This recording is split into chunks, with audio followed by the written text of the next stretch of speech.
সত্যি অনেকটা ঘুরে ঘুরে গিয়ে প্যান্ডেলটা দেখতে হয়েছে। প্যান্ডেলটা সত্যি অসাধারণ করেছে। তো এই প্যান্ডেলটা তোমাদেরকে আরও কাছ থেকে দেখাচ্ছি আমি। প্যান্ডেলটা কাছ দিয়ে আরও সুন্দর লাগছে, কাছাকাছি থেকে দেখতে সেটা অনেকটা উঁচু করেছে, প্লাস প্যান্ডেলটা খুব ভিড়ও হয়েছে। সত্যি অসাধারণ ভিতরে একটা অ্যাম্বিয়েন্স করেছে এই ক্লাবটা। তোমরা সবাই একটু আমাকে কমেন্ট করো বা আমাকে যারা চেনো তারা আমাকে বলো যে প্যান্ডেলটা কোথায়। ঠিক আছে, প্যান্ডেলটা প্রতিমাটাও সত্যি খুব অসাধারণ করেছে, আর ঝাড়বাতিটাও সত্যি খুব সুন্দর লাগছিলো। প্যান্ডেলটা সত্যি খুব ভালো লাগলো। তারপরে আমাদের বন্ধুদেরকে নিয়ে একটু ভিডিও বানিয়ে নিলাম। বন্ধুদের সবাইকে বলছিলাম একটু হাই কর তোরা। তো ওরাও খুব মজা করছিলো।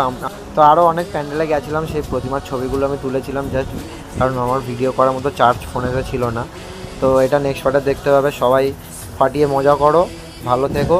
আর আসছে ভিডিও, সবাই লাইক করো, কমেন্ট করো। আরও সামনে অনেক দুর্গাপুজোর ব্লগ আসবে, তো সবাই সাবস্ক্রাইব করো। আজকের জন্য টাটা।